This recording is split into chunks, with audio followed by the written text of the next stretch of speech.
Amin, amin. Silakan duduk, jemaat yang ada. Terima kasih untuk tim PW. Ya, sekali lagi berikan kemuliaan bagi Tuhan kita. Haleluya. Ya, ada sukacita? Church, ada? Ya. Kenapa saya tanya ada sukacita? Karena pas pagi itu kan pasti jemaat pasti mengalami pergumulan ya. Itu masalah orang Basrika, masalah yang lain-lain ya lah ya. Ya, makanya itu saya tanya ada sukacita? Ya, cukup mungkin berdebat antara suami istri tadi pagi masalah setrika. Su bilang kuat setrika tadi malam mana nak setrika ya? Ya cukup sampai tadi ya. Sekarang tong hati torang siapkan untuk mendengarkan firman Tuhan. Amin.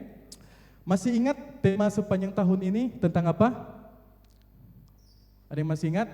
Full impact, hidup yang berdampak. Nah, kehidupan kekristenan itu harus hidup yang berdampak, betul? Ya, karena kalau orang tidak berdampak berarti orang bukan tipikal orang Kristen yang sejati. Oke, oleh karena itu hari ini saya akan membawa dalam versi yang lain, bisa bantu ya? Fan atau followers. Nah, oleh karena itu saya beri judul khotbah saya pada pagi hari ini adalah menjadi pengikut Kristus yang sejati. Sama-sama katakan menjadi pengikut Kristus yang sejati. Nah, kenapa saya pakai pertanyaan ini? Fan atau followers? Nah, seringkali orang Kristen itu menyamakan antara penggemar dan pengikut, ya. Siapa sini yang suka bola? Angkat tangan. Ya, yang suka Ronaldo atau Messi? Nah, saya kasih ilustrasi begini. Kalau sini saudara fans sama Ronaldo, ya, apalagi kalau kaum muda itu pasti sampai Instagram sosial medianya pasti diikuti, betul? Ya. Tapi saya bertanya, kalau sudah diikuti bahkan pun Ronaldo kasih postingan, di like, di komen, ya, it's okay. Tapi saya bertanya, Ronaldo kan dia kan punya dedikasi luar biasa kan, sehingga dia jadi pemain bola. Saudara melakukan hal yang sama enggak? Punya dedikasi yang sama enggak? Ya. Begitu juga orang Kristen. Kalau orang lihat Kristus sebagai pusat orang, dedikasinya luar biasa sampai mati di kayu salib bagi orang. Pertanyaannya, apakah orang sama dedikasi seperti itu? Seringkali orang itu hanya menjadi fans. Nah, kalau church masih bingung membedakan, bisa next slide. Saya akan mendefinisikan seperti ini, menjelaskan. Oh, ini kecil ya. Jadi, penggemar itu yang pertama dia itu menggangumi, ya, mendukung dari jauh, ya, tidak terikat komitmen yang mendalam, hadir saja saat yang enak saja. Nah, itu kalau orang hanya sekedar menjadi penggemar. Tapi pengikut itu beda. Pengikut mengikuti secara nyata. Ada komitmen, meniru gaya hidup dan nilai. Dan siap bayar harga. Itu pengikut. Jadi saudara bisa bedakan ya. Ya. Kalau penggemar itu dia nak siap bayar harga, tapi pengikut harus siap bayar harga. Nah, dalam kehidupan orang Kristen, next slide, itu bisa dibedakan seperti ini. Komitmen, kalau hanya sekedar orang fans sebagai orang penggemar kepada Kristus, itu komitmennya itu rendah. Itu kalau penggemar. Rendah hanya suka saja, ya. Tapi kalau follower, pengikut, itu komitmennya itu tinggi. Hidup mengikuti ajaran Kristus. Itu kalau pengikut. Keterlibatan. Kalau penggemar itu kadang-kadang ikut kegiatan rohani, kadang-kadang bilang, ayo siapa yang di sini yang kadang-kadang bilang, kadang-kadang. Ya. Itu kalau penggemar. Tapi kalau pengikut, dia itu konsisten berdoa, ya, membaca Alkitab dan melayani. Kalau pengikut. Nah, fokusnya kalau penggemar itu hanya pengalaman atau citra rohani. Jadi ketika dia datang di sini itu hanya mengalami secara sisi emosionalnya, skill, bakat dan lain-lain. Tapi kalau penggemar itu lebih dalam. Bukannya sekedar itu, tapi dia membangun pribadinya dengan Tuhan. Jadi meskipun dia pelayanan, tapi rohaninya itu enggak kosong. Nah, contoh nyata. Siapa sini yang suka musik? Nah, semua suka musik ya. Atau ada di tempat ini yang pilih-pilih pengkhotbah. Oh, kalau pengkhotbah itu biar yo, kita nak mau masuk hari Minggu. Coba, khotbahnya jelek ya. Ada yang seperti itu, atau ini yang pimpin itu, kita nak mau, dia yang pimpin siapa, kita benci pada dia. Sehingga pada waktu dia lewat, oh ini orang ini ada pelayanan, biar yo, kita nak masuk hari Minggu. Ya. Kalau kalau pengikut itu dia menghidupi ajaran Yesus setiap hari, ya. Jadi apapun yang Yesus perintahkan tuh dia hidupi. Itu kalau pengikut. Ada amin? Oke. Yesus tidak meminta sebagian hidup kita. Next slide. Dia meminta semua. Sama-sama katakan, dia meminta semua.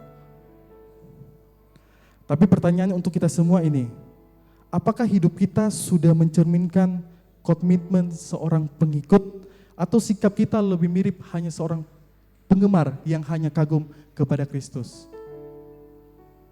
Nah, sekarang kita akan lihat, kita akan baca. Kita baca Alkitab di dalam Lukas 9 ayat 23 sampai 26. Bisa next slide? Ya, Lukas 9 ayat 23 sampai 26. Oke. Ayat 23, katanya kepada mereka semua, setiap orang yang mau mengikut aku, ia harus menyangkal dirinya, memikul salibnya setiap hari dan mengikut aku. Karena barang siapa mau menyelamatkan nyawanya, ia akan kehilangan nyawanya. Tetapi barang siapa kehilangan nyawanya karena aku, ia akan menyelamatkannya. Nah, ini sebentar nanti akan saya bahas, kenapa Yesus berkata seperti ini.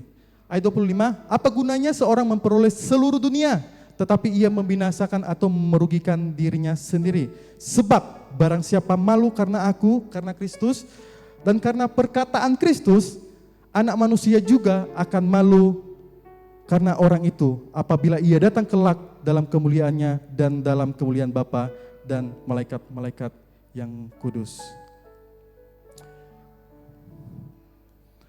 Nah, jemaat, ini adalah sebuah perkataan Yesus secara langsung pada waktu itu. Oleh sebab itu saya akan bahas dulu, ini konteksnya, ya. Konteksnya pada waktu itu, kalau saudara-saudara lihat sebelumnya, ayat-ayat sebelumnya, pas di perikop sebelumnya, itu Yesus Kristus itu bertanya kepada murid-murid, menurut kamu, siapakah aku ini? Dia tanya, kalau seandainya Yesus, mungkin ada zaman sekarang, kalau Yesus tanya kepada jemaat semua, menurut jemaat siapakah aku ini? Kira-kira jemaat jawab apa?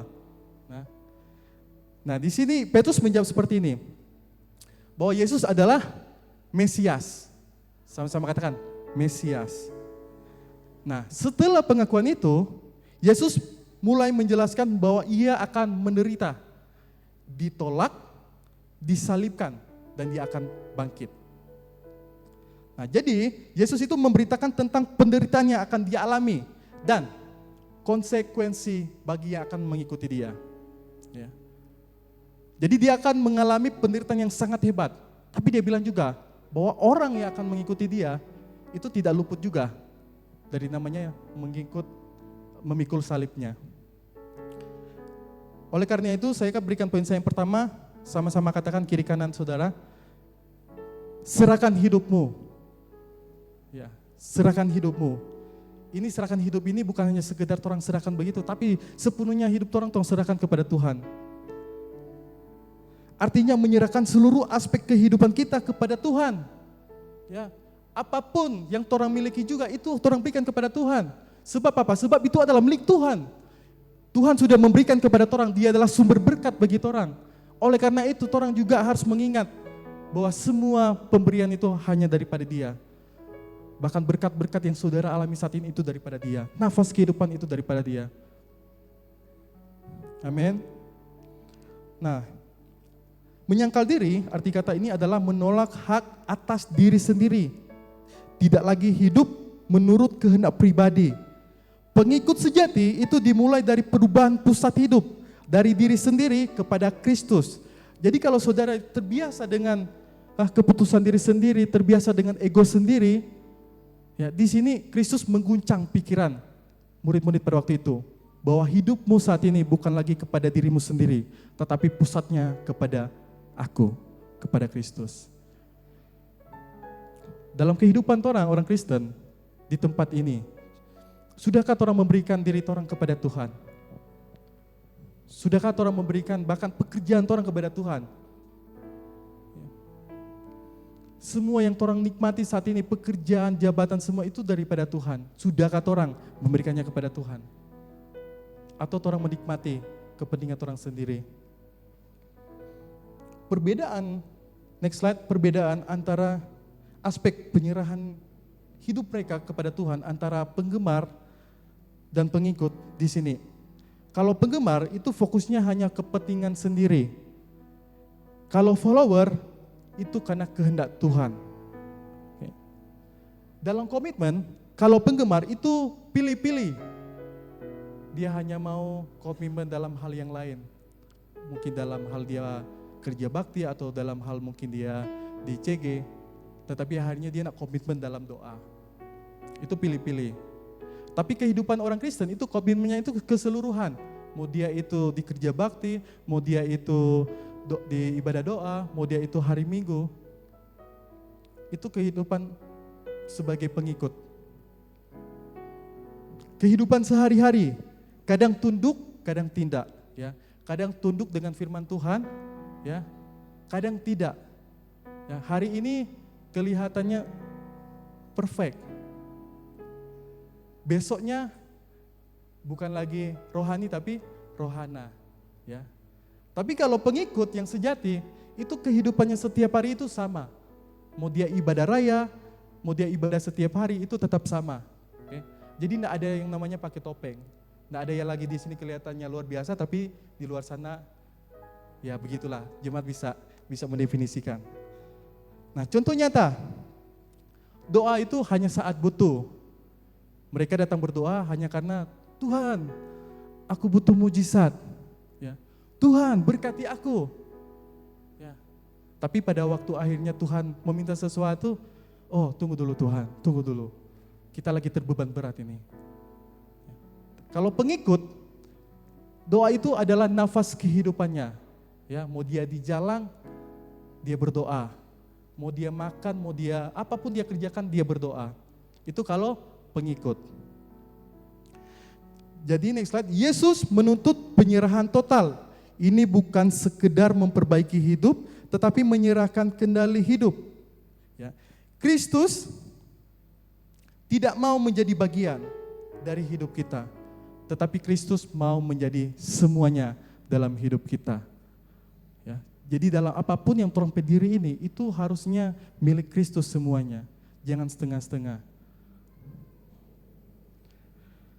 Contohnya saya kasih seperti ini ilustrasinya. Kalau saudara beli rumah, ya, kalau saudara beli rumah, saudara sudah bayar lunas kepada pemilik sebelumnya. Pada waktu itu seandainya saudara sudah dikasih kunci, terus pemilik sebelumnya bilang begini, oke, ini kunci rumahnya, kamu sudah bayar rumahnya, tapi ingat ya, ruangan yang sebelah ini jangan kamu pakai, kamu hanya ruangan yang ini. Kira-kira saudara apa yang saudara rasakan waktu itu? Ya. Pasti, kita sudah bayar lunas, masa kita cuma dapat sebagian ini? Harusnya kita dapat semua. Kenapa? Karena dia sudah bayar lunas.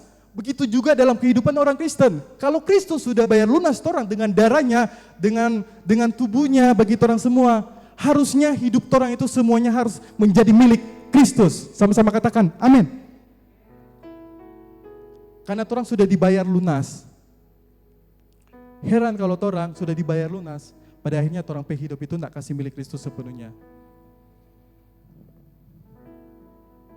Jadi aplikasinya seperti ini, saudara. Orang sudah sadar bahwa orang itu sudah dibayar lunas oleh Kristus. Oleh karena itu, berikanlah diri orang untuk juga melayani dia. Ya. Bahkan juga orang harus sadar, dia juga sebenarnya sudah melayani orang sebelumnya. Oleh karena itu, orang harus memiliki kesadaran penuh bahwa kalau orang sudah menjadi milik Kristus, maka apapun yang menjadi yang orang miliki, orang tenaga, pikiran, perasaan, bahkan semua yang orang miliki itu harus menjadi milik Kristus. Orang berikan kepada Tuhan. Amin. Ya. Yang kedua, poin saya yang kedua, sama-sama katakan, pikul salib setiap hari. Memikul salib itu artinya siap menderita. Mati terhadap diri, nah nanti saya akan bahas ke depan ya, nanti mati terhadap diri dan hidup dalam ketaatan setiap hari. Nah, mengikut Kristus berarti hidup dalam pola salib. Bukan kenyamanan, tetapi ketaatan. Nah, next slide. Barang siapa, ini ada sebuah paradoks yang saya coba gali tadi, itu mengenai tentang hidup. Ya, jadi waktu Yesus bilang kamu harus mati demi aku. Nah, jadi jangan sampai orang menafsirkan, orang harus tiba-tiba mati biar Kristus. Ya, orang harus belajar ya. Ini paradoksnya seperti ini. Jadi menyelamatkan artinya kehilangan. Ya, kehilangan artinya menyelamatkan. Ini bukan sebuah kontradiksi, bukan. Tapi ini cara untuk Yesus mengguncang pikiran mereka pada waktu itu. Nah, artinya itu dalam bahasa Yunaninya adalah suke. Suke. Itu bisa hidup, bisa juga jiwa. Bisa hidup secara fisik, bisa juga hidup secara jiwa, ya. Nah, next. Makna menyelamatkan nyawa, artinya ini mempertahankan hidup menurut cara sendiri. Itu yang dimaksud Yesus sebenarnya. Menghindari penderitaan. Bahkan mengejar keamanan, kenyamanan, dan kontrol diri. Nah, secara praktikalnya, itu hidup berpusat pada dirinya sendiri. Takut kehilangan status, relasi, atau kenyamanan. Hasilnya, itu justru mereka akan kehilangan hidup yang sejati, makna hidup, tujuan, dan relasi dengan Tuhan. Nah, itu yang Yesus maksud. Nah, next slide. Makna kehilangan nyawa karena Kristus. Nah, ini ya yang saya maksud ya. Artinya menyerahkan hidup kepada Yesus Kristus. Rela kehilangan apapun demi Kristus, baik itu ego orang semua, orang ambisi yang negatif ya. Bahkan hidup kita. Ini bukan self-destruction, artinya menghancurkan diri orang, bukan. Tetapi ini adalah self-surrender, penyerahan diri secara total. Next slide. Nah, jadi paradoks ini menunjukkan hidup sejati itu ditemukan dalam mempertahankan diri di dalam Kristus harusnya. Tetapi dalam relasi dan ketaatan kepada Kristus seringkali orang berbeda.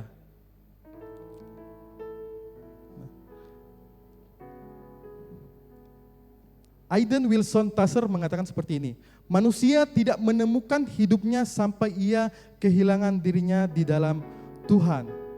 Nah, saya akan bahas ini tentang aplikasinya dalam kehidupan orang. Nah, antara penggemar ya sama pengikut yang sejati, ini aplikasinya dalam orang mengikut Yesus. Aspek yang pertama, sikap terhadap kesulitan. Ya, siapa sini yang yang punya kesulitan? Semua pasti punya ya. Setiap hari punya kesulitan. Bahkan tadi orang mau bahas Rika ada kesulitan karena listrik. Nah, tapi kalau dalam kehidupan orang setiap hari, baik itu ketika ada masalah yang orang hadapi, baik itu ada goncangan antara orang sesama di antara CGK atau di mana.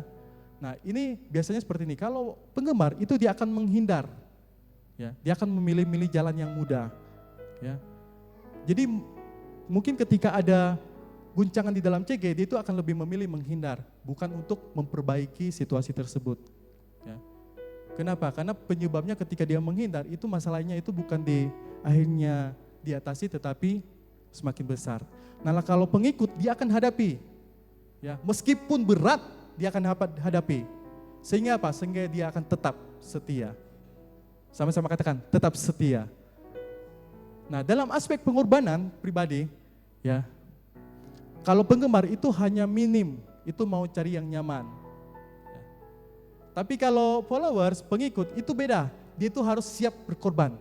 Ya, mau ujang-ujang, mau apapun, itu kalau dikasih tugas pelayanan, dia akan pelayanan, dia hadapi. Ya.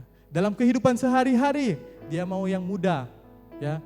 Pada waktu diuji, dia menyerah. Padahal paginya dia menyanyi, ujilah aku Tuhan. Pada siangnya dia menyerah. Ya, itu kalau penggemar. Tapi kalau pengikut, apapun yang dialami dia akan konsisten, dia atasi. Ya, dia siap. Nah, contoh nyata, kalau penggemar itu hanya mau ikut ibadah saat dia santai, saya nanya saja. Jadi apapun ya, kalau di hari Minggu sebagai contoh di tempat ini hari ini, ya sesuai mood lah, ya seperti itu ya. Tapi kalau pengikut yang sejati, mau mood besae, tetap dia hadir. Amin semua. Nah, saya akan closing dengan ini. Teladan Kristus bagi orang semua. Yesus tidak hanya berkata, pikul salibmu. Dia lebih dulu memikul salib. Sama-samanya katakan, lebih dulu memikul salib. Bahkan, dia menyerahkan segalanya demi torang. Jadi teladan Kristus bagi orang semua, dia bukan hanya sekedar berkata-kata memberikan orang nasihat, bukan. Dia bukan hanya sekedar memberikan orang pedoman-pedoman untuk hidup yang benar, bukan. Bukannya sekedar sampai situ. Tetapi apa? Tetapi dalam kehidupannya, dia juga memberikan tindakan nyata bahwa dia juga melakukan bagi orang.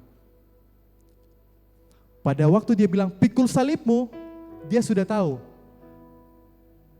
Selanjutnya, dia akan pikul salib itu.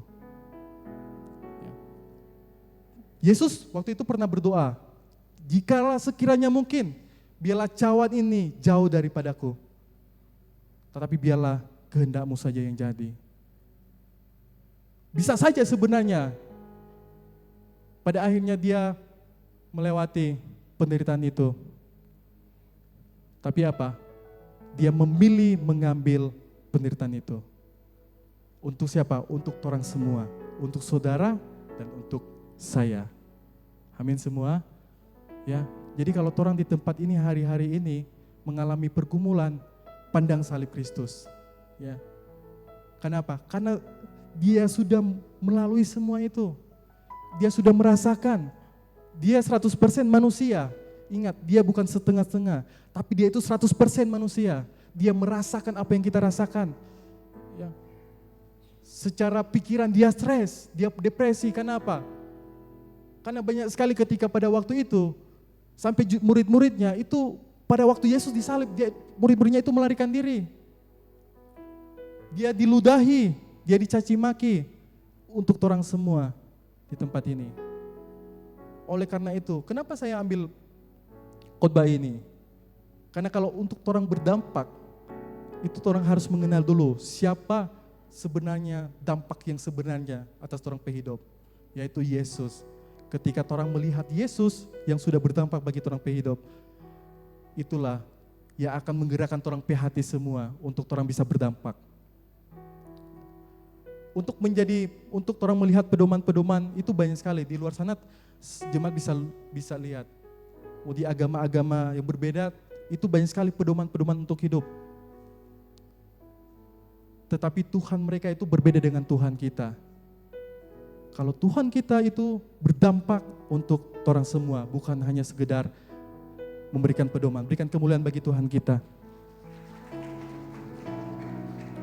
Ya, jadi karena Kristus telah memberikan segalanya, maka kita juga harus memberikan segalanya. Amin semua, siap memberikan segalanya, ya. Jadi kemarin saya sempat bicara sama ya Om Jemi, Om, yang kita lihat ini kalau di kerja bakti ini orang ini terus ya. Gitu, Om mungkin positif thinking, mungkin yang lain sibuk mungkin ya. Ya, apa. Tapi kalau seandainya pun saudara nak sibuk, enggak apa-apa, isu lah. Orang bisa membantu pelayanan di belakang, karena ini juga adalah bentuk pelayanan. Di CG juga begitu, ya. Jangan kira CG itu apalagi sudah di reformasi sudah diperkecil, terus kelihatannya no, itu berdampak sangat luar biasa, khususnya iman. Jadi jangan mundur ya, apalagi yang sudah dipilih-pilih menjadi leader. Ya, jadi aplikasi dalam kehidupan orang semua di tempat ini, orang berikan orang hidup untuk melayani Tuhan. Amin semua. Ya, apapun bentuk pelayanan, orang layani dia. Ya, mau baik itu secara tenaga, pikiran, dana, dan semua orang berikan kepada Tuhan. Ya, mari kita berdoa, tunduk kepala kita berdoa. Terima kasih Tuhan, kami belajar lagi untuk kami dapat menjadi seperti Engkau. Engkau sudah berkorban bagi kami. Oleh karena itu, firman-Mu pada pagi hari ini mengajarkan kami di mana posisi kami, apakah kami seorang penggemar atau kami seorang pengikut yang sejati. Seorang penggemar hanya memandang Engkau dari jauh, tetapi seorang pengikut akan mengikuti Engkau, bahkan berkorban bagi Engkau. Dan oleh karena itu Tuhan, kami berdoa, Engkau kuatkan kami semua. Kami sudah mendengarkan firman-Mu Tuhan.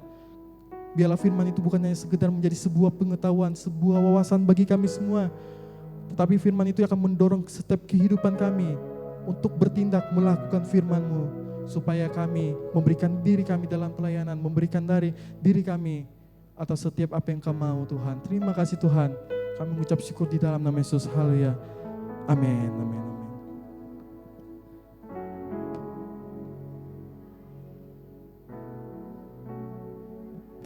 Cek, haleluya. Mari kita kasih tepuk tangan buat Tuhan Yesus atas